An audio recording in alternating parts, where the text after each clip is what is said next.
All right, UFC 216 post-fight analysis or whatever you want to fucking call it. Whatever. This is just spontaneous shit that we're doing. True. So introduce yourself. Who are you? Big Tone MMA, aka Tony Fagnano. You're the head of. See, You I gotta introduce yourself, man. You gotta better at plugging my shit. MMAtoday.com, editor, co-founder, and sometimes writer. All right, me. At JHK MMA on Twitter. My name is John Hyun Ko. John is my government name.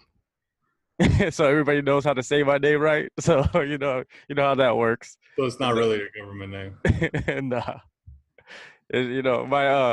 My pops named me after John Wayne, so he wanted me to have an American name. So he's like, John Wayne's a good guy. Let's just name you after him. So Is John Wayne even a good guy? I don't know. That's what old people think. They think John Wayne's a good guy from those movies and shit. So, but anyways, let's go to the fucking the main event, right? You want to start okay? Let's start with the main event. Fuck it. Kevin Lee, man, he almost won that fight in the first round. He did. That ain't no bullshit right there. If he had, I don't even know how much more time, he could have probably finished. Maybe 30 seconds? Yeah. Maybe, like 5-10 seconds. It could have finished the fight, man. But what do you think about that? Do you think Kevin Lee was just, he didn't think about the longevity of the fight, or? I think it's a combination of, his cardio is just not very good to begin with. And then also, like he was talking about with Rogan in the cage, I mean, he's got that, they thought it was staph and it turned out to be staph. At least that's what Lee's saying. It sure looked like it. It was pretty gnarly looking. I don't know if you saw it. Yeah, in the beginning when he first got into the cage, it was really bad. It looked, then it just like the color went away for some reason. Yeah, maybe sweat. I don't know, but it definitely, if he's on antibiotics, it's going to slow him down. But I think regardless, his cardio is just not upper level. I don't know if it's because of his muscle mass or he's a wrestler, so I mean he can certainly fight through things. Like we saw in the third round, he was certainly tired, but he was able to pick Ferguson up off the ground and slam him. While he's gassed out. So he can fight through fatigue, but man, Ferguson's jiu-jitsu is just, it's on another level. Like it's just on another level. But when you look at his jiu-jitsu, right? Like when he finally got that triangle, that arm wasn't even across the stomach. It wasn't even on the other side. He had the arm on the same side and he still tapped him, which means, I don't know. I don't like to say this, but it kind of gave up a little bit right there at the end because he was so tired he couldn't get out of that position. Because usually it's hard to get that submission, that triangle with the arm, tucked under the back and shit. You know what I mean? So did you see Ferguson yanking down on the head as well? Yeah, like, he's crafty. I mean, I don't know what kind of little adjustments he was making. I didn't get I was typing up the recap for the site. So I wasn't seeing all the, different various angles and like replays that everybody else was seeing. So maybe that was something that you caught, but I didn't see that at least initially. So I would have to go back and like see, what exactly happened there. But maybe he did. I mean, he was certainly pretty fucking tired. for real, he was tired because I think when he came out in after the corner, after the 30-second or the minute or whatever between rounds, he had a little bit of energy. That's why he got that takedown. Yeah. He used all the energy for that takedown, and then once that happened, it's explosion, man. Yeah. Explosion. Yeah, that's the word that they like to use for, black athletes. Explosive. But honestly, I thought coming into the fight, you want to talk about, cliches or whatever. I thought, honestly, Kevin Lee had the better fight IQ. Because I think Ferguson's fight IQ is pretty, shitty, to be honest. Like, he does crazy things without, caring about what's on the scorecards. I mean, maybe it works to his advantage not caring about the scorecards because it allows him to do some of the crazy stuff he likes to do. But, I mean, at the same time, you can't exactly say that he has good fight IQ because he doesn't seem to pay any attention to, wanting to win rounds or, being observant of where he's at in the fight at that time. So. But don't you think that's what makes people like Kevin, or is that his name, Kevin Ferguson? Tony Ferguson. Tony Ferguson. He got the same first name as me. Yeah, Tony Ferguson, right?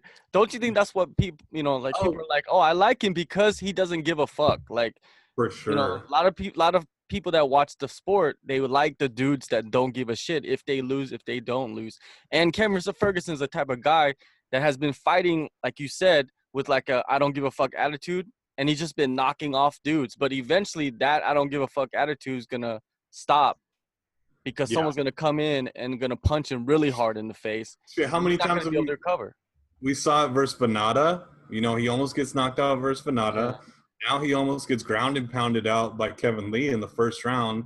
I mean, it has to catch up to him at some point. I mean, the people that think he's unbeatable are at some point going to be very disappointed because his style just does not – it's not one of those GSP styles, playing it safe. Yeah. That's why people love him. I guess, that's how you get fans, man. So, good for him. I like watching him fight because of that. I don't watch him fight because, like, he's so dominant, because he's not dominant. He just knows where to go to win the fights, right? His scramble game is at the top, right? Like, he knows where to get to, or like when the other guy's moving, he knows the positions to move to and get, like in the final sequence when he went from the arm bar, which he had really close, he spun back and got into the guard and then just threw up that triangle right away at the perfect moment, basically. Yeah, because Kevin Lee was tired. Yeah, his timing's impeccable, and everything else. I mean, it's like cliche to say with the 10th Planet guys, but they're on another level. All these guys are on another level when it comes to jiu-jitsu. Like, you don't want to fuck around with them there. Yeah, but Kevin Lee, if you look at Kevin Lee, he lost. But to me, it's not really a loss because that fool's so young that, man, I think he's going to fight Ferguson again. It's going to happen. 25 on the broadcast, but I believe he's 24, no? Yeah. Do you know what age he is? I think he's either 24 or 25. Yeah. And Ferguson's like 30, 32, 34? Yeah. He's at the prime. Kevin Lee's still rising. Like, he hasn't filled out. And plus, he has that fucking performance institute in Vegas that he could go to every day. I think that's going to be huge for those guys in Vegas that train out there. Let me ask you, where do you think – well, obviously, okay, Ferguson's the interim, whatever. That doesn't mean shit, but he's the interim belt holder now. Where would you put Kevin Lee in the rankings? I would put Kevin Lee – damn, that's a good question. Because there's not many dudes he fought in the top 5, except for Tony Ferguson. He lost to him. So he doesn't deserve to be in the top 5. True. Top 5 stacked anyway. I mean, there's no room for him, basically. And I would like to see him fight, if we're talking about, like, future fights, what fight – I'll say that Kevin Lee, his best fight to come back after this would be against, like, let's say another top 10 guy. I don't see them giving him somebody out of the top 10. There's no reason to. They need to give him somebody in the top 10. So even like a fight with Edson Barboza. Is Edson Barboza locked in right now? I think he might have just gotten a fight. But no, I don't know. That's a good question. I don't think it would be a really good fight, though. I mean, those two stylistically, clash. He does not have a fight. He's been out for quite a bit. I think that was explained recently that he had some kind of setback in while training, but he's been out since that big jumping knee knockout of Dariush, who also fought on this card. Yeah. So the Kevin Lee, like, either he fights Barboza or Habib. Yeah, like those are the fights. Yeah. The Habib fight is bigger. He's been gunning for him. He's been calling him out. He's been calling him and McGregor out. And he wasn't really talking about Ferguson, but that's the fight that came up. I don't know. I don't think Ferguson gets the shot. What did he say tonight? He said, "Fuck you, McNuggets. you're a piece of shit or something. I Yeah, don't even. you motherfuckers, blah Yeah, blah blah. Like his shit talking is like that one wasn't very good, but he was doing pretty good against Lee. He had Lee frustrated. he did. He did. Well, I think in the cage too, he was talking, running his mouth, and throwing Lee off his game. And he Uh, was talking to Lee's corner too. was he Yeah, he was like talking to his corner too. wild man? Yeah. But like, do you think? I mean, where do you think Ferguson fights next? Because I just don't see him getting that fight. I don't think he has the name power, and I don't think Connor wants to fight someone like that. I don't see it I materialize. think they wait. I think they wait. I don't think they give him Connor. And if Connor wants a easy fight, they would give him Ferguson. You know why? Is because Ferguson is a perfect type of fighter that will stand with Connor, and then Connor will just land that left hand over and over until Ferguson's out. Like Yeah. Ferguson likes to get hit. Like if you like to get hit, you can't fight, fucking McGregor because McGregor will hit you. And eventually Plus, you that have to shit have will an fuck iron you up. chin to fight that guy. Yeah, you do. You need to be like a Nate Diaz. You need to be a dude that's 155 but just way bigger. Yeah. And I think them fighting at 170 actually helped Nate Diaz. If they go back to 155, it would Uh-huh. be a much more interesting fight. And Tony Ferguson is much more of a natural 155er than a lot of the other guys. Mm-hmm. He is tall, but he doesn't have a lot of muscle mass.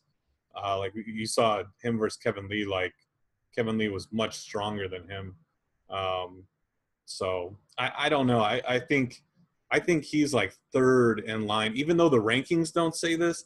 I think you got Nate Diaz, you got Gaethje if he wins this fight versus Alvarez, and then you have Tony Ferguson. I think he's below those guys, like as far as UFC wanting to match make and do different things, and then you can also throw like GSP into the mix and other crazy shit. Yeah, You know, that's the fight that I want to see is GSP versus Connor at 170. see, Asians love their freak fights, man. I don't know. That's a freak fight? I don't I know if think that's a freak fight. Well, it's a natural. That's a natural 170 pound fighter who's fighting Versus at a middleweight, featherweight. now dropping down to fight. A guy who fought at featherweight. So, I mean, it's GS, kind of a freak fight. my prediction is GSP loses to Bisping Hmm. because Bisping's just gonna fucking outpoint the fuck out of he's gonna GSP basically, but not with takedowns, right? Yeah, yeah, And then yeah. GSP is gonna go back and he's gonna be like, "Where's my next money fight?" And the only one that's gonna be left hanging is against Connor at 170 in Canada. Can you imagine the trash talk? Like GSP just does not like he can barely even like say how are you doing in English without like people laughing at him because of his stupid accent. Like, could you imagine him and McGregor? Like, McGregor would just be like running train on him basically for the whole press conference. No doubt, it just be the McGregor show, and that's what the UFC wants. That's true. That's exactly what they want. That's what they want. They want to be like, oh, we're in the middle, but really we're gonna let Connor just do whatever he does, and GSP is just gonna be the gentleman and just take everything on the face, and then Yeah, go in there. And I see GSP beating Connor. yeah, with the wrestling for sure. Yeah, with the Yeah, wrestling, it's just gonna be nonstop pressure, and I if see you, him beating him. But it's a huge money fight for true. GSP to take after the Bisping. But Yeah, hell could freeze over and Bisping will lose. I don't. But I think even if GSP wins, I think that he doesn't want any part of the other 185. Like No, Robert Whitaker. no. Robert Whitaker is a horrible stylistic matchup for him because of the takedown defense and the striking. Yeah. And then like Yoel Romero, like does he want to fight Yoel Romero? Like No. Yoel Romero is basically a light heavyweight fighting at 185. I just don't. I think he's just like fuck this. I'm out. I think both of them are like that. I think Bisping's like that too. True. I think Bisping wins. He's like, fuck that. Like, I'm gonna retire on top. I'm gonna do the GSP, True. you know? True. Because it's not like he don't have nothing else to do. He got a radio show, he got TV shit going on. He could probably go make movies too. Why stick around and lose his other eye? He loses other eye. You know what I mean? Like there's no point for that. So there's a lot to me, like a lot of people are saying like the UFC is not as exciting. Dude, there's so many fucking fights they could make that makes the UFC exciting that people want to see. And Tony Ferguson is not involved in none of that. Like I could see, He's not a part of any of those. yeah, he's not. He's not. Even though I like to watch him fight, but he's not part of any of that stuff. There's like like they always say, there's levels to this game, and There's Tony levels. Ferguson is not on that level of like going up there against Conor McGregor. That's not. I see Khabib fighting Conor McGregor before that happens. Yeah, he's got that huge Russian back. There's just like a lot of factors that go into it outside of the cage. I was about to say outside of the ring, but obviously we're not talking about boxing. But yeah, what about, dude? We got to talk about the Plex. You named it the Plex Bar. Yeah, the Plex Bar. That sounds like they need to. Some supplement company needs to make like a Demetrious Johnson like protein bar and just call it the Plex Bar. Another good one I saw was the Mighty Mouse Trap. Oh, that's not bad either. But his name is not Mighty Mouse no more. What? Oh, he changed it to just Mighty, huh? Yeah, just Mighty. Like I think you know why is he's smart. He doesn't like get sued. He's trademarking his name because he can't trademark Mighty Mouse. Yeah, that's why it's not his fight gear. Yeah, so you could just like, boom, I'm Mighty. And what do you think about Demetrious Johnson, man? That fool just went out there and basically just played with Ray Borg for 5 rounds. Yeah, I was, I'm typing up the recap. I feel like I'm just repeating myself over and over again. Like, Ray Borg tries to, do something, and Mighty Mouse is right back on top control, raining down elbows. This literally happened like maybe 13 times up until the ending happened. I was just like, I don't know if I can keep like writing this over and over again. Like, who wants to read this? Copy like, paste. Domination, copy and paste. Like, goddamn.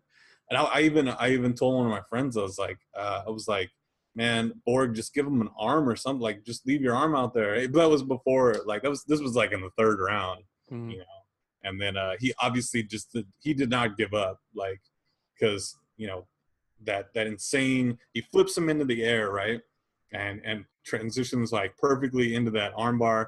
And man, he struggles for a good 5 seconds or something, and you could tell he's fighting it. He does not want to tap, and he fucking has to tap. He's like super, What did you think of that whole exchange of Demetrious Johnson submitting him? That highlight there, I get you call it like a highlight reel submission. Like usually we call them highlight reel knockouts, but a highlight reel submission. I think that's the greatest submission, one of the greatest submissions ever. You have to say that. You have to, especially in the level of competition. Like he's going for the record too, of like the most consecutive defenses, and he's the champion. It's a championship fight. He throws him up. The dude lands perfectly on his side, and he just jumps on that arm bar like he's been doing that, practicing that like all fucking year. His post-fight interview, he's like, yeah, I've been training that a lot. I knew I was gonna get it. I was like, who the fuck trains this? Like, talking about I trained this.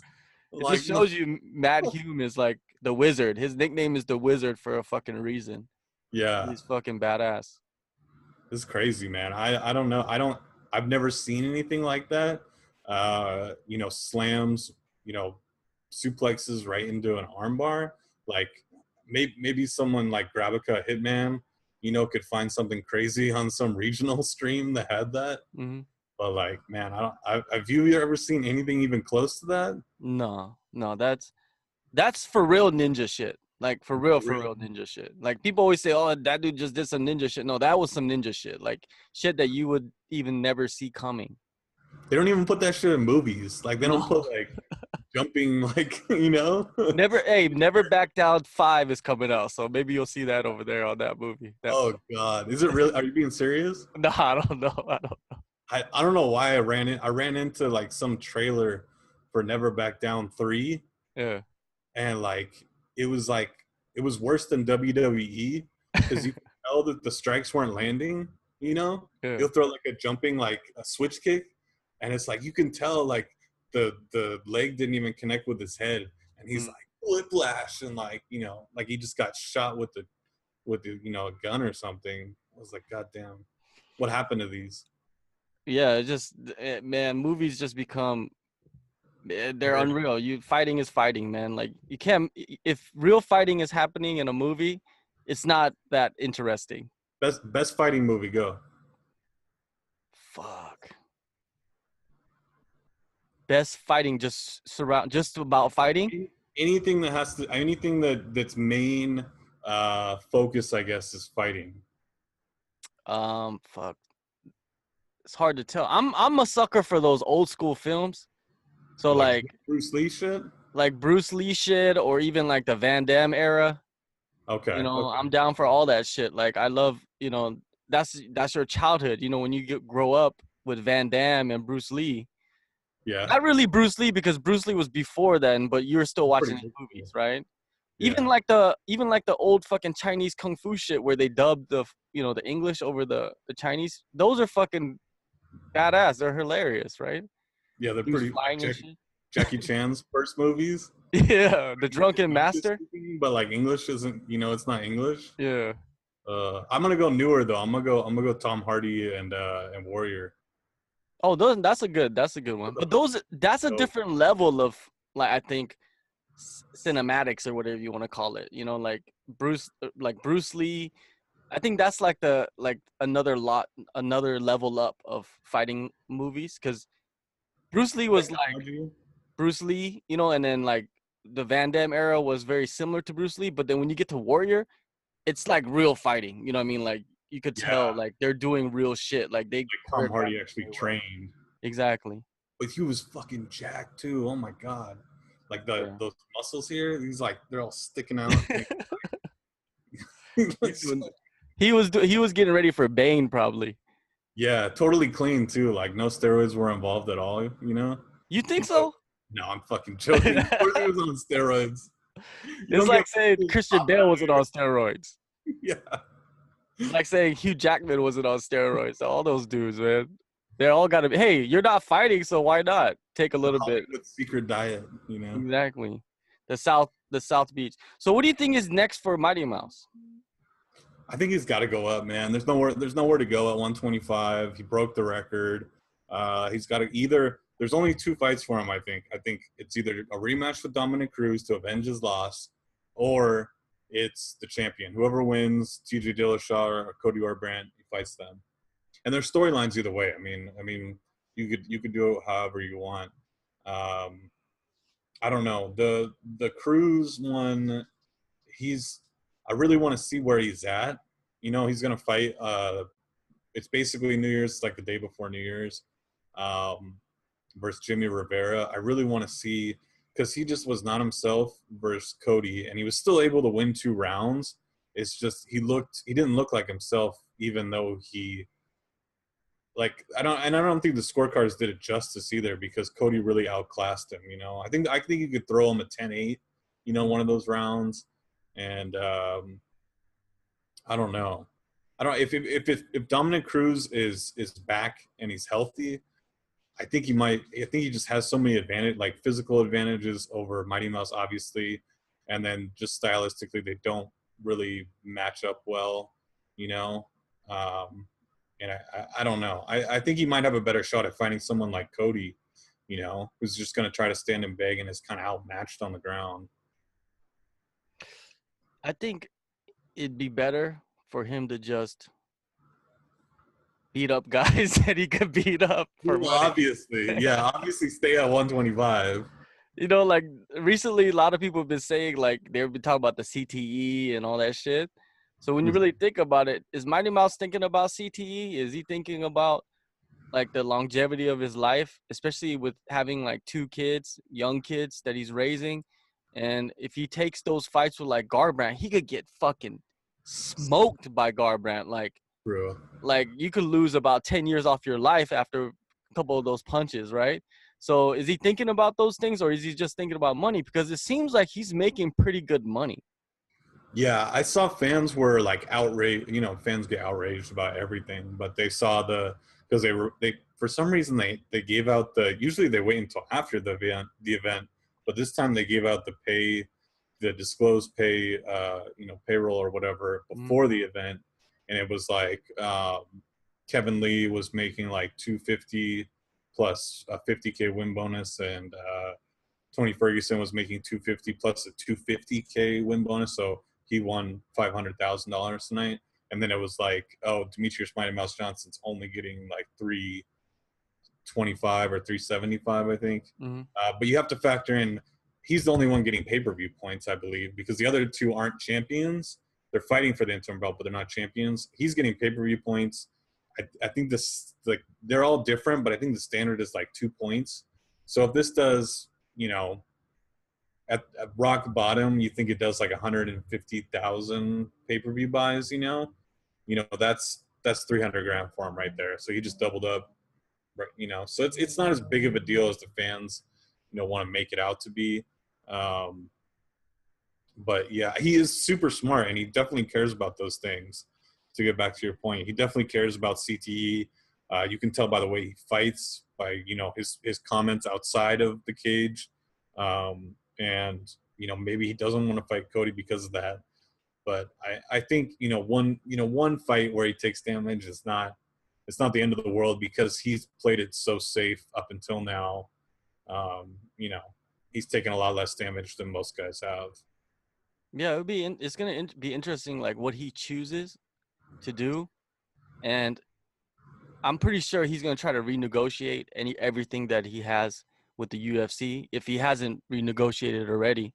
Because think about it, he just broke the record, and he Yeah. just broke the record with some fucking crazy ass shit that they could use until the end of the UFC. You know what I mean? Like that shit will be on highlight reels Yeah. all the time. And to me, DJ is like the perfect guy. Even if you're not on pay-per-view, he's the perfect fighter to put on like free TV, like a big UFC on Fox or whatever, because he shows like, on Fox. yeah, oh yeah, they might not be, but on like those big cards as a main event to show like what is a real mixed martial artist. Like he's True. a fan. He's like a friendly type of mixed martial artist, complete mixed martial artist. He knows how to do everything fluidly. He doesn't have to just like, go, toe to toe with guys. He shows you that, hey, you can be, he's basically the Floyd Mayweather, you know, without, talking all that craziness. He's basically the Floyd Mayweather of fighting. He can just do things so well. I think he's good for TV because he's family friendly. Like he's not going to be out there throwing like double birds at his opponent, and like he's not going to be cussing up a storm in the post fight. And his style, like you said, he's a complete mixed martial artist. So when people watch, they're not just seeing someone like Cody Garbrandt who's just striking, 100% of the time. But I don't know. To the tits. Like he's tatted to the tits, right? Like just Cody Yeah. Garbrandt not like a friendly looking face that you could put up with a neck tattoo on the front. That too. That doesn't really help, right? It doesn't. No. These days, he's more like family friendly. So if they want to do a deal with Disney / ESPN, because Disney owns ESPN, I want to put them on like ABC or something. They can do that and know that something batshit crazy like Nick Diaz like brawl is going to happen at the end of the fight. That's I wish Mighty Mouse would go straight fucking Nate Diaz and just throw like, double birds to everybody. Fuck it. I can't. I think that when that brawl happened, I believe it was on CBS. Yeah. So I know the other networks are like, we do not want live brawls on our channel, Yeah. Because that was on CBS, like the real CBS. It wasn't on Showtime or something. Well, who do you think it would be best for the UFC to go broadcast their like free fights? I've been saying ESPN, man. They got the audience. They got the money and people say ESPN's not doing well. You have to realize that they're owned by Disney. Like Disney has more money than God. They can buy out the UFC in a second if they wanted to. They could just be like, oh, you're worth a couple billion? Like, fuck it. Like, we got twice that right here for you. Like, we'll buy you out right now and tell Dana White to ship his ass off to fucking Costa Rica or whatever.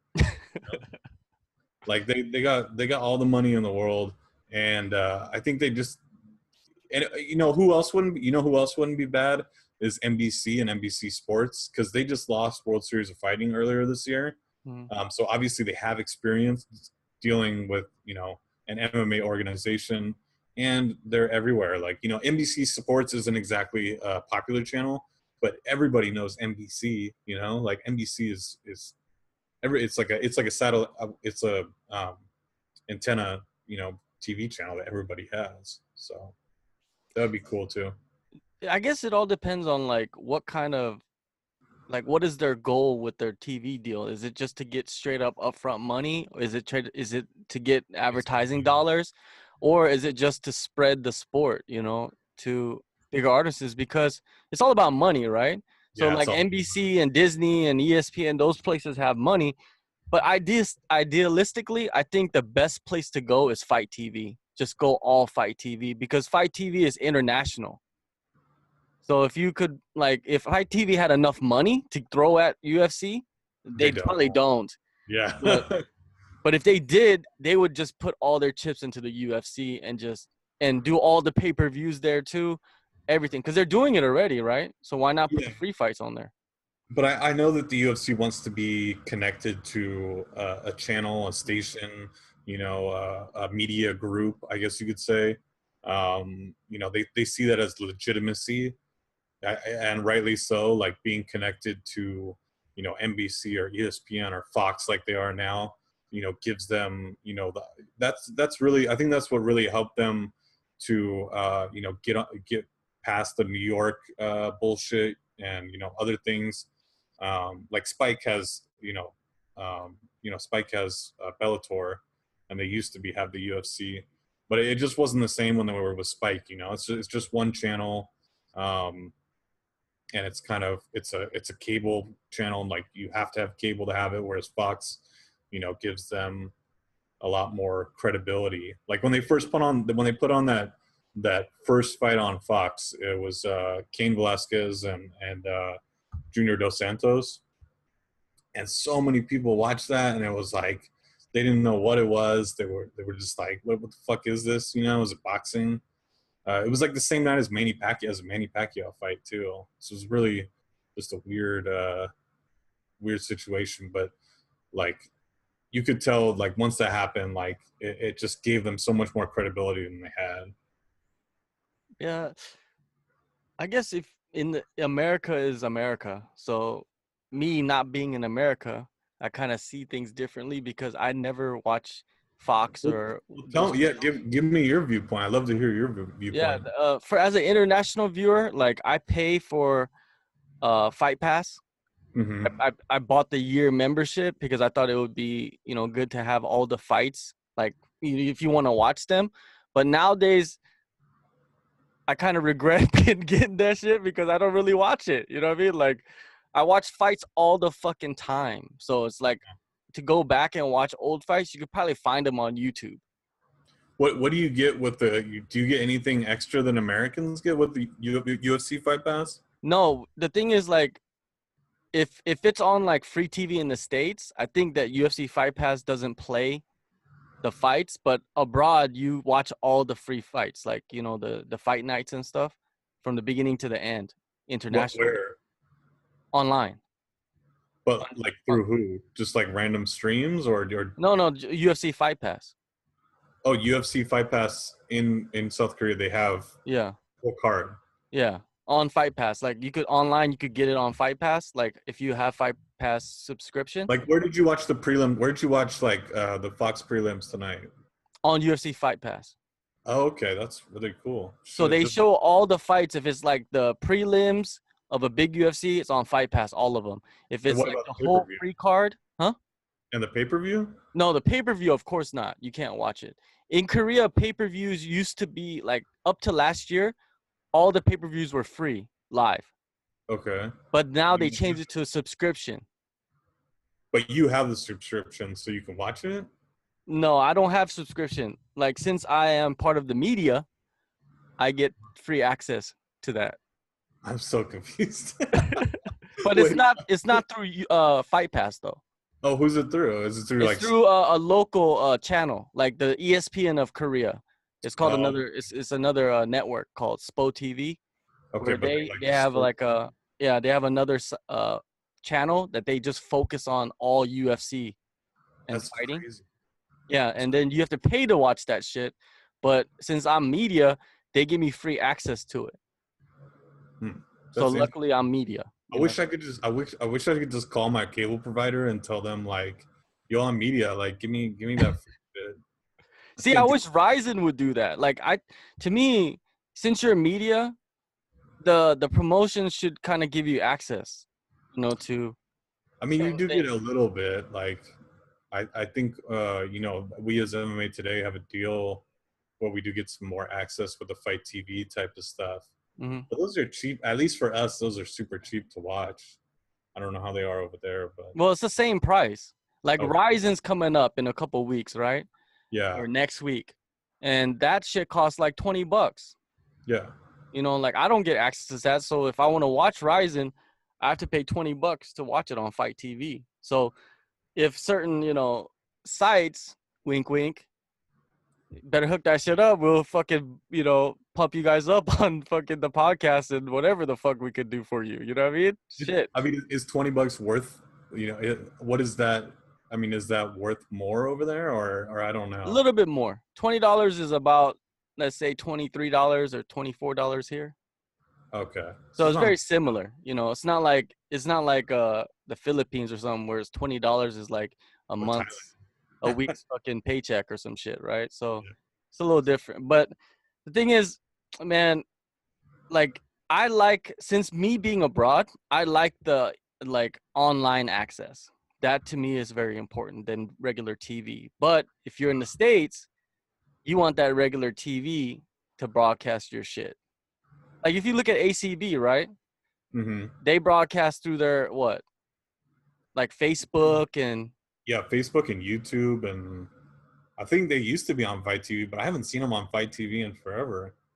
Right? yeah, they haven't. It seems like they just went straight free. Yeah, they just went straight free, which I think is a mistake. But I mean, whatever they want to do, whatever works for them. I think they have a plan though. I think they're gonna go straight free and then they're gonna switch eventually after they build the audience. One of those bait and switch Yeah, exactly. Exactly. They're gonna do it. They're gonna be like, hey guys, it's free, but now we're gonna charge you like sucked you in, and $10. now what? Like, you You know? know, they put on such great cards though. But I mean, back to the UFC. Yeah. Um, what did you think? I mean, they fucked Mark Godbeer over. Totally fucked him over. They were originally gonna have Godbeer and Harris fight on the pay per view portion, which means more money for them. You know, more exposure. Um, and then I guess they must have worked. They were probably negotiating with Verdum at the same time, and were able to get him to agree to fight Walt Harris. And predictably, that fight ends in like 65 seconds or something. You know, just it looked like a black belt versus like a blue belt or something. You know, just Yeah, totally that shit looked funny. outmatched in the jiu-jitsu. Like that was bad.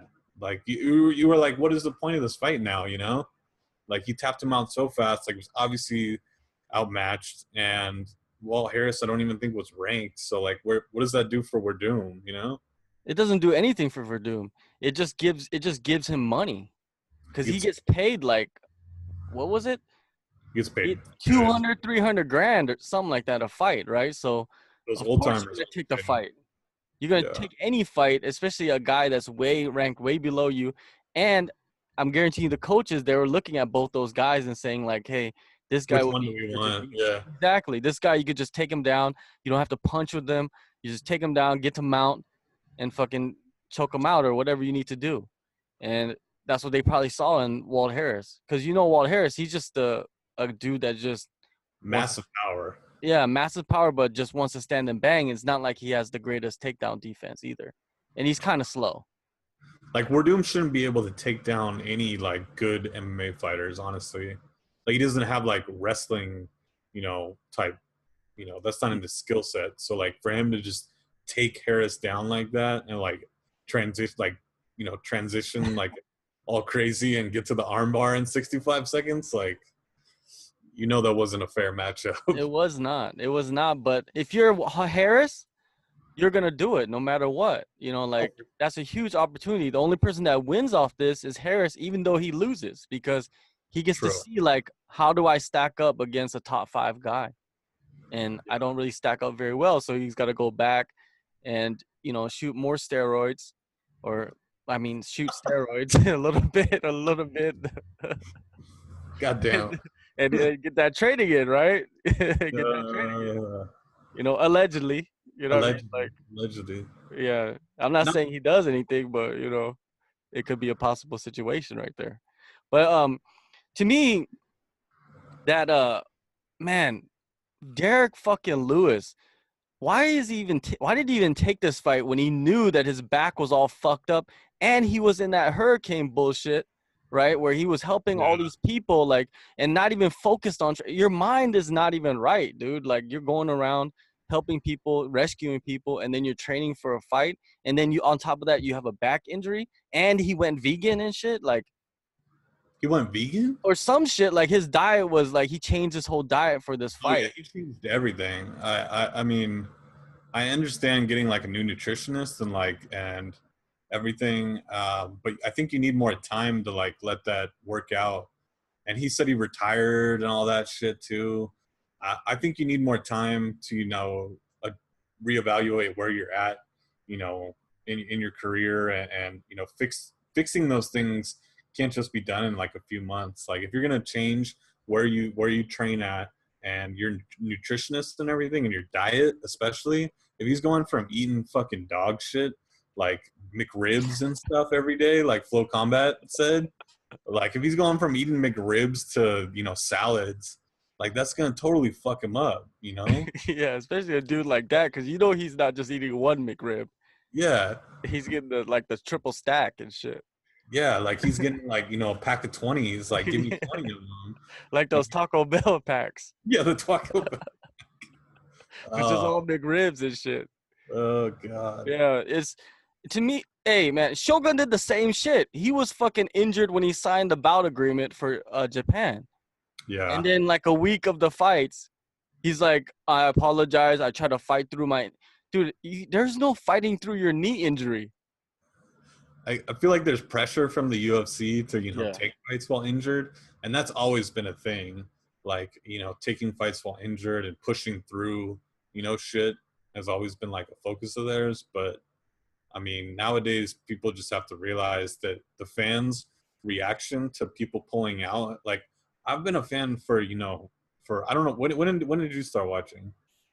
I watched the first UFCs when they first came out, and then I stopped watching it for like a few years, and then I started again. But the first time I watched it was I think UFC 2. UFC too? Yeah, like cause my friend's older brother, he was Are you into like older than me? martial arts and all that shit, and he's the one who bought the pay-per-view. I didn't even know that shit was happening, and we were at his house, and he Oh, we had it didn't even on. have pay-per-view options. I don't Was think it? so. No, not pay-per-view. It was like a video or something shit for some Because shit. we had to get it on like cassettes or DVDs. Yeah. Yeah, like after the fact. Because like Chuck Liddell's from my hometown. Like we're San Luis Obispo, the Pit, Mhm. and everything. And like my dad used to do like framing. He would like frame the Japanese posters from Chuck and like all these other fighters that would go over there from that used to train at the Pit. And he like got close with John Hackleman, who's the founder of the Pit. And now I don't know what the fuck. I think he's in like Oregon or something. I don't even know what happened to John Hackleman. I think Uh, he's in Salt Lake City. yeah, he's up by Izzy with those fucking Mormons, doing God knows what. Uh, but like, I grew up like how like you must are you older than me? I'm 30. I'm gonna be 38. Yeah, you're older than me. Uh, so like, I was super young when those, but like I really got into it, you know. Um, I got into it like early on, like you did, and then I stopped watching. And then that season that Chuck Liddell coached of the Ultimate Fighter is when I got back into it because I'm a big Chuck fanboy. Like I'm not even gonna try to front. Like I'm a big Chuck fanboy, and that got me back into it. And I've just been watching ever since, like hardcore. Um, but like the fans' reaction to fighters pulling out and missing weight and shit, I feel like it's gotten like so out of proportion.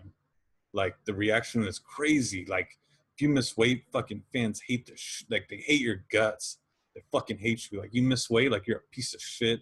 I hope you die. Like I never want to root for you again. I never want to see you fight. You know, like they get mad. They get so mad. Yeah. Well, fans are just fans, man. Like the thing is, they all need to try to go and cut weight. Like they need to try to do that shit one time in their life, and to see how fucking hard it is to do that shit. Especially like Kevin Lee was saying, he said that he had that staph infection Yeah. while he was cutting weight. And you know, if you have a staph infection, you're fucked up, and you got to cut weight at the same time. You're fucked Him, up from the staph, and then you're yeah, taking antibiotics, or like, I mean, I know he can't take steroids because of, you know, obviously, you know, shit. But usually, I think they would give you steroids for staph, right? yeah. Like some form of steroid to like help your body fight that. The recovery, I think, is more of the recovery. Yeah, so he's not allowed to take that. He has to just take the antibiotics, which is going to make him weak and feel weird. And Hmm. have you taken antibiotics? Like they make you feel like really just they put you Make in you an feel disgusting. yeah. I think it's just that's the word that you want to like. If you're feeling disgusting and you're trying to lose all the water out your body, and your brain is telling you to eat something, man, psychologically that's fucked up, and physically you're just dead. Do you think that puts like a damper on Ferguson's win at all, or do you think, I mean, you know, what happened? I thought that Rogan should have never fucking said anything about it. You know, he should just asked him questions about like, about the fight and just not focused on the staph infection. Like, what's this red dot on your chest? Because if it wasn't on his chest and if it was on his like upper thigh, it wouldn't be an issue, right? Because Nah, nobody would have saw it. nobody would have saw it. Yeah, so it's like, and also, can you fight with the staph infection? Because that's just contagious. I don't think he should be. I definitely don't think he should be. I don't know if it's against the rules. Like if the you know the commission, Nevada commission had known about that, I really doubt he would have been allowed to fight. Like if he had disclosed that information to them. Well, hopefully they clear that shit up because like it's on his chest. Is when they do the like tests, like when they check him out or whatever, it's right on Oh, his fucking chest. It's and not like they were rubbing all over each other too. You yeah, know, like you rub your eye on that shit. That's not a good day for your eyes. You like know, Tony Ferguson. You know, I you're don't gonna look know. like Michael Bisping. Do like a month from now, Tony Ferguson be like, I'm fucked up. Like, Yeah. got staph all over my chest and my legs, and you Yeah, know, I think if that shit happens, they're gonna go in and change some rules about that staff and checking people for staff.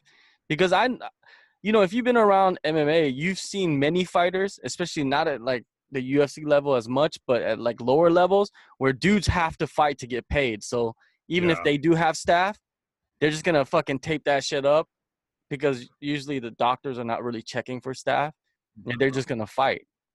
And most of the time you don't even know that they had staff, win or lose. They won't tell anybody because they don't want that shit to get out that they fought with staph infection to the promotion or whatever. So I feel like Rogan knew too. Like for him, like his eyes aren't that good. Like be all eagle eyed and be like, oh, look at his chest, he's got staph. Like motherfucker, you got a heads up. Like somebody told you, you Eddie know. Bravo.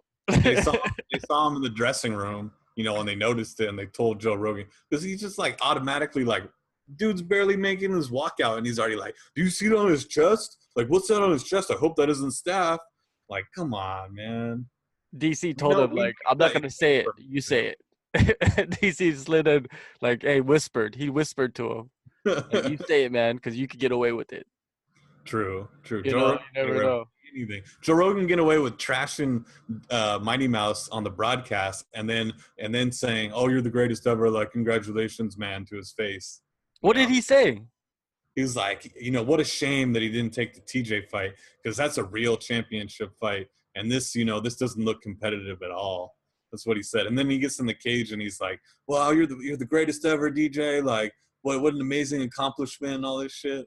Like, you two-faced motherfucker, really?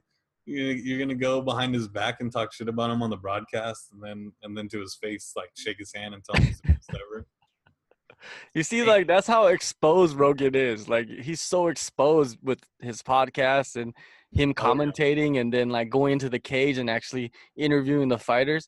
He's so exposed, but everybody's a flip flopper, man. Like we could say shit right now, Yeah, talking true. mad shit about GSP or whoever, and then like 3 weeks later, or like even the next podcast or whatever you do, you'd be like, oh yeah, GSP's fucking one of the greatest. He went out on top, and in this fight, he's I gonna, mean, you never I've know. never been a fan of GSP, so I don't think so. But Me I, either. can, Well, I definitely do that with other fighters. Like I'll flip flop. I won't front. we all flip flop. That's Yeah, that's the culture. The culture of nowadays is all cultures flip flopping. the culture. Yeah. Speaking of culture, though, my girl Mara Romero Barella, representing Italy, did the damn thing. I mean, it wasn't the sexiest, matchup on paper. A lot of people were questioning, why it was even on the pay per view. Hmm. But I think they're trying to showcase this 125 women's division. Obviously, the Ultimate Fighter. You got Shevchenko saying she's going to move. She's definitely moving down. You have Claudia. God, I always get tongue twisted on her name. Gedalia. Gedalia. I can't.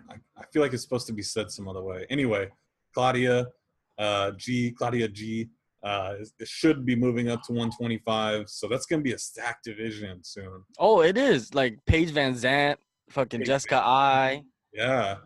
Like there's some legit fights that they're gonna put together, especially with Joanna if she moves up and just leaves their division and she goes into the mix up there.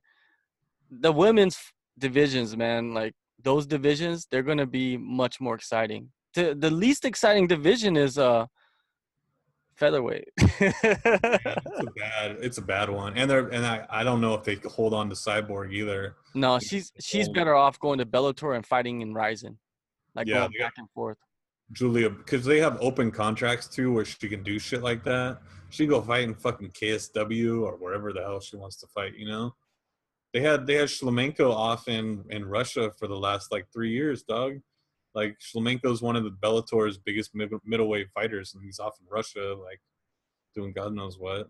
After he got tapped by Tito, everybody forgot about him. Everybody's just like, in Man, America, they're like, who is Shlemenko? Americans are fucking stupid. They're so biased. My God, Americans just they're just like UFC and like everything else is minor leagues. That's how Americans are. I think the theme of UFC 216 was hype trains derailed. Think about it. That's true. Yeah. Because you got Moraga, he fucked up Magomed, who I was was had the huge hype train I coming was out all of aboard that hype train. Choo choo. yeah, everybody was on the hype train and he got starched. And Magomed was undefeated, right? Yeah.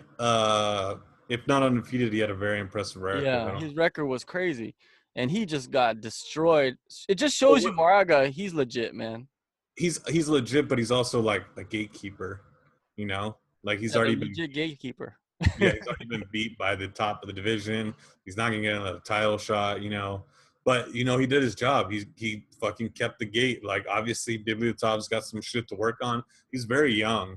He's still got time to work on shit. But what are you gonna do though? He got fucking clipped with the bomb of a left hand. Like Yeah. there's not much you can do in that position. You know? Perfect technique and power at the same time. Yeah. At the end of that combination, it was just like boom, boom, boom, and just yeah, he just got starched. Um, Start. this fight, I think it shows you that the UFC, like if you want to make money, and I'm not saying the best fighters are all in the UFC right now, but if you Fuck want them. to make money, right?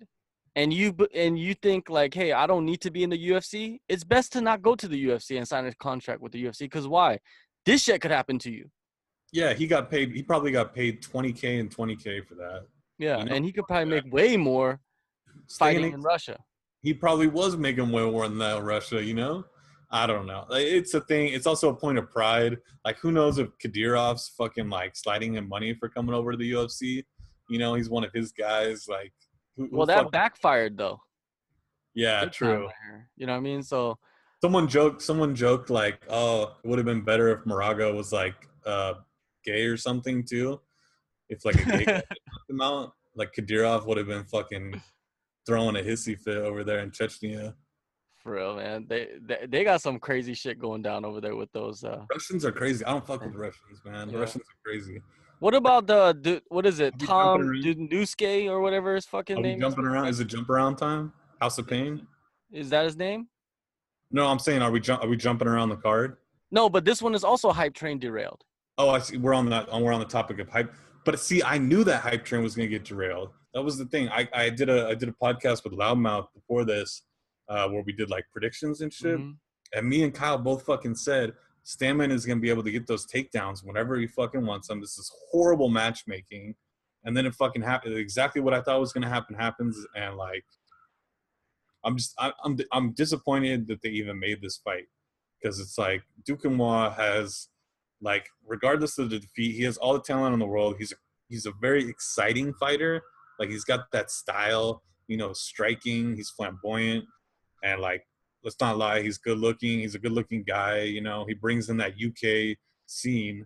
And then you match him up versus another young prospect, but one whose skill set nullifies his. He's got that fucking Cody Stamann was a high level Michigan, I believe it was Michigan wrestler, and he was in KOP, which is a Michigan based regional thing. And he was just destroying dudes over there, like destroying dudes.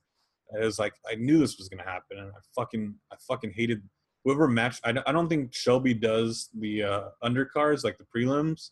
I think it's somebody else. Well, whoever does the matchmaking for the prelims, I hate you. I hate you. Well, a lot of people were saying like, "Hey, this fight should have been on the main card, right?" You remember when the other fight fell out? Yeah, they can't take fights from Fox though. That's the thing. No, you can't. But they didn't actually put this. The UFC kind of fucked over Fox because they put this on the main event of the prelims, which was kind of a shitty fight if you really ask me. It wasn't that of a back and forth. That fucking what was the fight that I was watching before that? That was But on the prelims. Lando. Yeah, that one should have Yeah. been the main event. To be honest with you, you already knew that one was gonna be good because Bobby It was a Green. banger. Yeah, they're both those guys will stand and fucking trade, and they did a. Oh, that leads me to the point about draws. Like there was 2 draws today, right? Yeah, like who had? If you bet on that, holy shit. Yeah, there was 2 draws, right? I'm a big proponent of draws, especially if it's not a championship fight. I'm a big proponent of draws because I think a lot of fights they end up in draws, or the person that won didn't really win the fight. It could have been either way. I And a feel draw you. is not that bad because think about it. I feel Like, you. yeah. Don't you think there should be more draws in MMA? I'm definitely on your level there, because a lot of times, there's those, and that's where the more liberal use of the 10-8 becomes important, because you have a guy, obviously in this fight, we're talking about the well, I'm going to talk about the Dariush and Dunham fight. Okay, Yeah. Dariush comes out and is destroying Dunham in the first round, like just dominating him. Dunham doesn't do anything at all. It's, in my books at least, it was a clear 10-8 round. Mhm. Dariush didn't do anything at all. Like, he didn't even like have good defense. Like, there's no points to be given to him. If you're doing like DraftKings or something, he probably got a big fat 0 or maybe even minus points or something. Anyways, it's a 10-8 round. And then the next 2 rounds, Dunham wins the rounds. Not like they're In not Dunham like, fashion. yeah, they're not like they're not like the first round, where he's destroying Dariush, but he definitely won the Yeah. rounds, in Yeah. my opinion at least. So I mean, that's when you got to draw, because you have one guy doing all the damage and the other guy just kind of sneaking by. I mean, I think that's, like you said, where we need to have more draws. Yeah, I thought that was a good call on the Dunham Dariush fight. Like you just said, yeah, the first round 10-8 definitely. If he was Mhm. more dominant, that would have been a 10-7. Yeah, for sure. And the Green and Landon fight, Bobby Green Landon fight, that was also a draw too. That first round could have been a 10-8 round too in that fight, right? Yeah, but then you had the point taken away.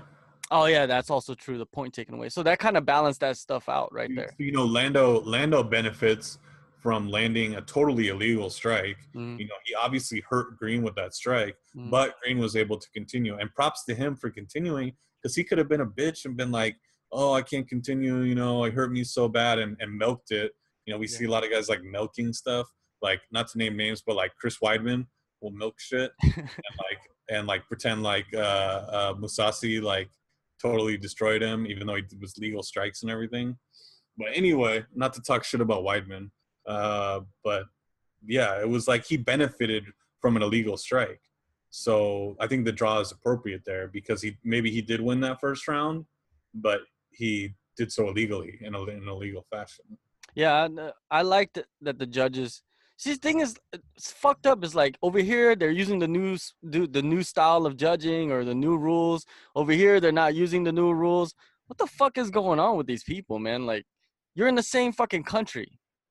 It's on the commission, man. The commissions are fucking this up. So if you go outside the country, then you're using the new rules because that's what the UFC follows. Because the UFC sets up their own like Yeah. commission, and then they can control, obviously. But there are some states that do have the new rules. It's like different states in the United States, will have it and others won't. And then it's like Nevada is fucking home to combat sports in the UFC, and they haven't even voted on it yet. Like, what kind of a mess is this? I don't You're know. like you're like the state. You're the state that is considered home to combat sports, and you haven't even voted on a measure that's about combat sports that everybody else has at least considered at this point. Well, you It- gotta think Nevada is the same commission that allowed a 49-0 professional boxer, who's one of the greatest boxers in the world ever, against a 0-0 boxer. True. So, what can you do? What can you do? Especially when you look back at the commission and who has been in the head of that commission and like who has worked for the commission and how many of those guys work for the UFC or has owned the UFC. You know what I mean? Like, it's some funny stories right there, right? I bet you, like, Yeah. what can you do about that? But like what I think is like you have the rules, just follow the fucking rules. Just follow the same rules. To me, the best rules is the one championship rules. Not judging, but fighting wise. Like they allow knees on the ground. Oh, I see. You just like the no holds barred thing. No, not really nose bars, but the knees on the ground. Like they don't have soccer kicks no more. But Oh, you they could took do out the knees soccer on, kick? yeah. They allow knees on the ground. And there's so many positions like during the UFC fights where the guy is like holding the guy down and he's in turtle position.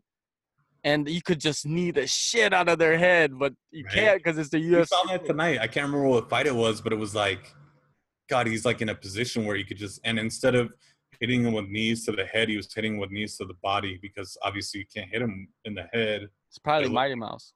God, he could destroy this guy right now. Like, his head's just wide open. But I don't know. I like the head kicks and head stomps because it's like a street fight, Have you ever been in a street fight? Like people love to stomp other people out. Like that's a big thing. So that just makes it more like real to me when like you're allowed to fucking kick people in the face and like stomp on their head. Oh, I like all those rules. I think everything should be allowed, except for like biting and eye gouging and all that shit. I'll But like fucking let them bite head each kick other and eye gouge stomps, each other, dog.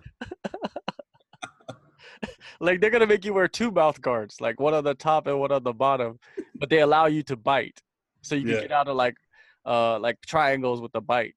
I Oh, wish you you could got like slam people's faces on the ground. Like, these girls have long hair, like just grab them by their braids and just slam them up and down off the mat. in road. This one girl, she was a pro wrestler from Japan. She's fucking badass because she comes in and just talks shit, What's even her though it's name? not in Korean. Her name is like Yoshira or Yokashira, something like that. She's a pro wrestler that got banned for really beating the shit out of somebody in a wrestling match. So Oh, now she's fighting MMA in road. shout out to her. Fuck. Yeah. And she was doing that. She grabbed the other girl by the head and she was just boom, boom, boom, like grabbing her hair, and then the You got other to hand she send was me just that pounding link. her face. Damn. Sounds Like like my. shit like that could happen. You know what I mean? Yeah. But also even like the main event was kind of like a hype train derailed too, if you look at it with Kevin Lee. Because he didn't really face like the top guys, but then his first chance to face a top guy, it was for the interim title, but then it's also like his first big fight. Do you know what I'm saying? A little bit? I'd have to disagree because I Okay. mean I had him if Tony Ferguson doesn't sink that choke in, or it wasn't a choke, it was a choke.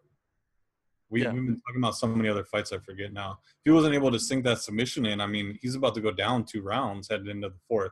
Obviously, fucking Kevin Lee is gassed as shit. Mm. But, like, I mean, the fact that he was able to handedly win the first round, almost finish him, and then in the third round get 2 takedowns, you know, en route to winning the third round as well. I mean, I wouldn't say, and plus he didn't really have a hype behind him. Like everybody was shocked that he even won the first round. They're like, oh my God, I can't believe this is happening. Like nobody likes Kevin Lee. Nobody believes in him. You know, Nobody likes you. Get the fuck out of here. I like him. I don't have anything personal against a lot of the I like to troll people and get them emotional about stuff, but like honestly, I don't really have feelings about a lot of the MMA fighters. And neither of these guys like elicit feelings from me at all. Like they're both really corny and funny to me. Like especially Ferguson is corny as shit. Ferguson's the Weird Al Yankovic of MMA. Weird Al Yankovic. True. He's good at what he does, but he does it in a very unorthodox way. So yeah, but the Lee thing, I think he's good, man. This loss is gonna make him even better. And I think even if they rematch, I see Lee beating Ferguson. He's got to work on that cardio, man. Yeah, that cardio fucked him up, but that fucks up a lot of guys. A lot of guys are getting fucked up off that cardio, cutting too much weight. It all affects you, in the fight. So hopefully we see it at 165. I hope they California's already, gone through with the new weight divisions. And I hope that the UFC hops on board, not having these weird jumps. We go 125, 135, 145, 155, and then we jump up to 170, and then another jump to 185, and then a jump to 205. Like, that just doesn't make a whole lot of sense to do it like that. So, do you think that Verdum, right, since he won this easy fight real quick, do they keep him on like notice for the heavyweight fights coming up? The division's so fucking thin. I mean, what other choice do they have?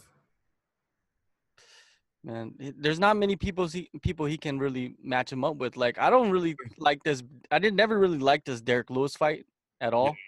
I thought Derek Lewis was just gonna get beat, whatever way that Verdum beats him. I mean, yeah. I mean, I don't think it was as a foregone conclusion as like Walt Harris, because he wasn't going to be able to take Derek Lewis down like he did Walt Harris. Obviously a wrestler, and despite looking very unathletic, has good takedown defense. And I think he would actually be the one initiating the takedowns. But I think the BJJ and the wrestling kind of nullified each other. So I thought it was going to be a stand-up, mostly stand-up, just because they kind of, he doesn't want to go to the ground. Verdum can't get him to the ground, and then we're stuck in the striking exchange. And then at that point, you have like skill versus power, and Derek Lewis can land, that shot to drop you, and then it's not so much that he has like one punch KO power, but the fact that once he hurts you, he gets on top of you and like pounds you the fuck out. Yeah. So I definitely thought it was a little bit closer than, a foregone conclusion, and maybe the odds had him at. But yeah, I don't know what you can do with Verdum. Like, the division is so shallow. You have Miocic negotiating with the UFC, renegotiating with the UFC. And I mean, who else is he gonna fight? Like, I can't even think of names for him to fight that he hasn't already fought, or like, Anthony Johnson. Anthony Johnson's about to be like 300 pounds. He's about to be Derek Lewis's size. God I know. The fuck has been There's eating so many good fights in the heavyweight division for Anthony Johnson. He's walking around 250. That's what they said. So that's a good way to walk around, right? You know who else is a dark horse? Rampage. That's also a dark horse. Yes, he's isn't his contract with the UFC now? It is. He has to fill out his contract with the UFC. Some really weird shit with Bellator. Yeah. I don't want to get into it at all, but like basically, he has to fight. His next fight has to be in the UFC. Rampage versus Mark Hunt. would be the fight to make for Japan that they Oh, fucked for up on, sure. Yeah, you two know. old But old pride guys right there. and they're gonna stand and swing. So, but anyways, before we like round this out, what was like the biggest thing you got out of this card? Like you're like, okay, this is something that I enjoyed.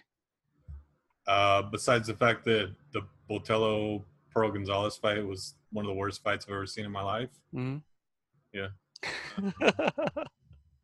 because we didn't Hey, even touch. We didn't. I have to mention it because you didn't mention it. So I Pearl just Gonzalez is just known about like her titties, right? Don't you think?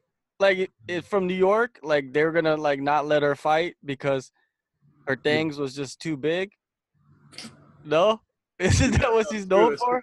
It might Yeah. sound sexist, but that's what happened, right? I'm just telling the truth. No, it's just it just I think that fight just reminded me sometimes how awful women's MMA can be like. And no offense to women's MMA, but it's like there's not the same depth that there is, at some of the other divisions. Um, but I mean, that Was was that just that was a bantamweight fight, right? that was 115. It was 115. God Yeah, damn. that was the bottom of the barrel 115 though. Yeah, they just signed those girls for the local circuit, and then You got Kaylin Curran, the Hawaiian chick, yeah, 0-5 in her last UFC fight, since she's getting another fight. yeah, in Shanghai. Yeah, it's like, oh my god, how does this like they just you have so much more leeway when you're one of those girls, like you could lose. Fucking Holly Holm, she goes out here and loses 3 fights in a row, and they're talking about, and then she wins one fight, and they're talking about getting her in a title shot. God damn. Well, she beat Ronda, so that's the only thing that she could Oh. hang on to. Yeah, yeah. Yeah, you're right. The truth is the truth. Like if you're a female and you have like some defining wins, or if you have a good look, Yeah. that's key. If you have a good look, like what is it? Her Caitlin Curran. She's Caitlin. not ugly. She got a nice body. She's in the like the beauty division. I call that the beauty division. No, really, because most of the hot girls that you would actually like be around would be in that division. The True. 115ers. Now you got the 125. That's also, it could be beauty division number 2. I feel like that's I don't know. I feel like there's more skill. There's more in-betweeners. Like you got a lot of in-betweeners between 115 and 135. I feel like 125 is gonna be fucking stacked. I feel like that's gonna be like the premier division of the UFC. Like at least as far as women's, I should say as far as women's go. Yeah, I think the UFC is just gonna go with these 3 divisions, and they're gonna get rid of the featherweight division. They have to. Yeah, they have to, and they just focus on 3 of the divisions because there's not enough fighters, and even like there's so many fighters at atomweight for the women too. Yeah, Atomweight's another one. That's the fucking Miss USA division right there.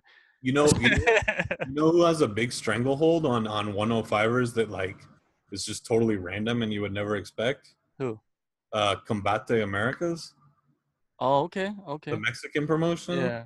They have like out of the top 15 or whatever, they have like 6 or 7 of the top 15 girls, and it's like, and I love Combate.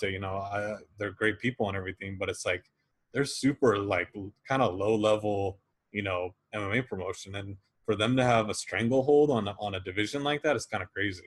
Yeah, So there's definitely enough women in the 105 division to um make a division in the UFC.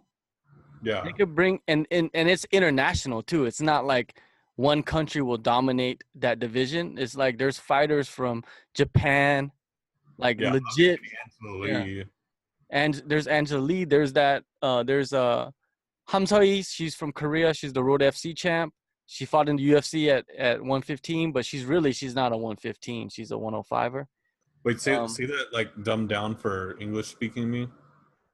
Seo-hee Ham, the Oh yeah, Team yeah. Mad girl.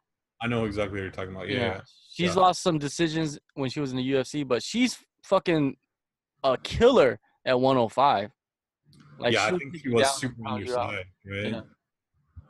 So If I'm being serious, what would be my biggest takeaway when I'm not being an asshole? hmm, Um, definitely, you know,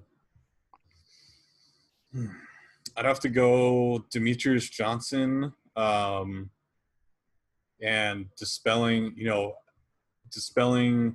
I feel like some people wrongly classify him as a decision fighter, and if I get my stats correct, this was his 26th win and his 13th finish.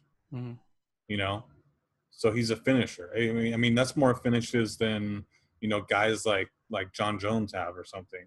You know, so I feel like, and it was a highlight reel one too. You know, one that could be like played over and over again. Like if he's on Fox or something, you know, and they're doing some kind of like hype video, like they could put that fucking Plex bar, the Mighty Mouse trap, whatever you want to call it. They could replay that like over and over again and get like all the casual fans like, oh my god, what was that? You know, that's some shit you fucking see on WWE. You know, Seriously, that's a GIF that you're gonna see.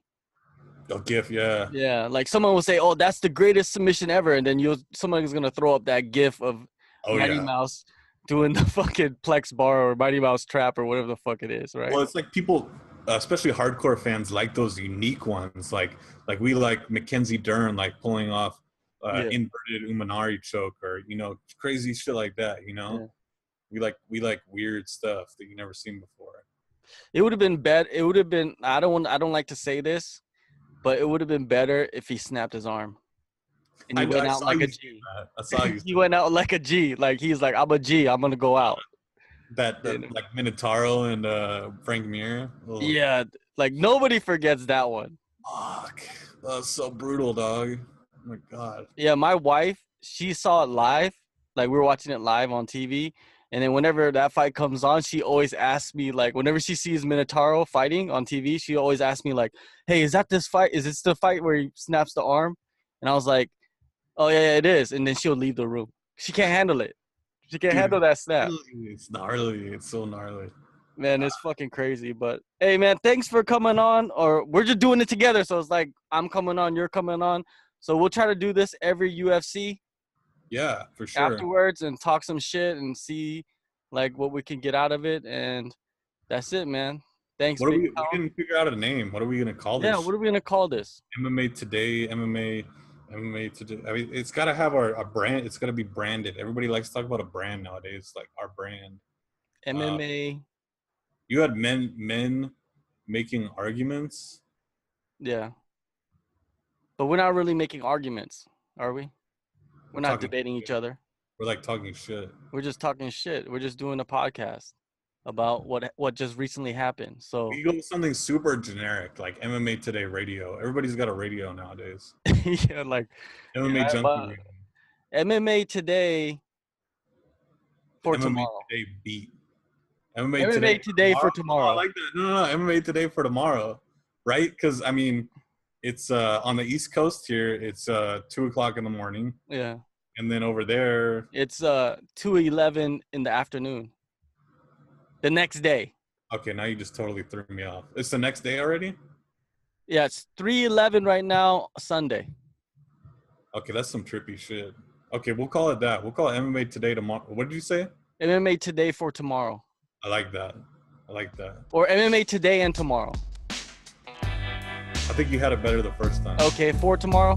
All right, we'll call it that. We need to have somebody make a nice little poster with this. The cuff like that. You got it off the cuff. All right, so we get somebody to make a little poster for the picture. So when we put it up, it'll say like the logo, but underneath it'll say for tomorrow or something like that. I don't know. Somebody need to do it because I can't do it. I'm not fucking good at that. I got people like that. All right. We need someone more compatible. We need someone like telling you like Kevin is a piece of shit and stuff. You know, like stuff like we need someone like who on the staff do you think would be perfect for that? Like the biggest asshole on the staff. If you're listening to this, Izzy, you're an asshole. I'm trying to think. I don't know. We'll find it. Assholes are easy to find. Of course. There's assholes everywhere. Play the asshole. Like I could play it. We all can play assholes. All you gotta do is just say everything that you're speaking about. It doesn't matter, right? Yeah. Yeah, man, it was good talking to you, though. We'll probably do another one after 217, or maybe we'll do a one before that. Who knows? I don't even know what the next event is, honestly. In the future, we'll try to get more people on here, more than 2. But this is just the beginning.